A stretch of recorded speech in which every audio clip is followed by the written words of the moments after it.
جو لوگ مسلمان ہیں یا یہودی یا عیسائی یا ستارہ پرست، یعنی کوئی شخص کسی قوم و مذہب کا ہو، جو اللہ اور روز قیامت پر ایمان لائے گا اور عمل نیک کرے گا، تو ایسے لوگوں کو ان کے اعمال کا صلہ اللہ کے ہاں ملے گا، اور قیامت کے دن ان کو نہ کسی طرح کا خوف ہوگا اور نہ وہ غمناک ہوں گے۔ اور جب ہم نے تم سے عہد کر لیا اور کوہ طور کو تم پر اٹھا کھڑا کیا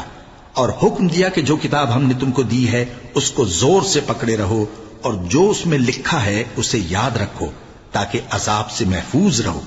پھر تم اس کے بعد عہد سے پھر گئے، سو اگر تم پر اللہ کا فضل اور اس کی مہربانی نہ ہوتی تو تم خسارے میں پڑ گئے ہوتے۔ اور تم ان لوگوں کو خوب جانتے ہو جو تم میں سے ہفتے کے دن مچھلی کا شکار کرنے میں حد سے تجاوز کر گئے تھے، تو ہم نے ان سے کہا کہ ذلیل و خوار بندر ہو جاؤ، اور اس قصے کو اس وقت کے لوگوں کے لیے اور جو ان کے بعد آنے والے تھے عبرت اور پرہیزگاروں کے لیے نصیحت بنا دیا۔ اور جب موسیٰ نے اپنی قوم کے لوگوں سے کہا کہ اللہ تم کو حکم دیتا ہے کہ ایک بیل ذبح کرو، وہ بولے کیا تم ہم سے ہنسی کرتے ہو؟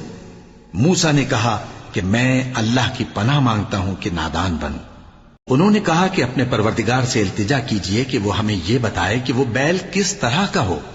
موسیٰ نے کہا پروردگار فرماتا ہے کہ وہ بیل نہ تو بوڑھا ہو اور نہ بچڑا، بلکہ ان کے درمیان یعنی جوان ہو، سو جیسا تم کو حکم دیا گیا ہے ویسا کرو۔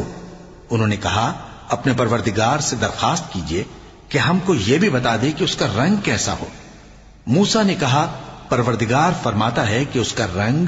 گہرا زرد ہو کہ دیکھنے والوں کے دل کو خوش کر دیتا ہو۔ انہوں نے کہا اب کے پروردگار سے پھر درخواست کیجئے کہ ہم کو بتا دے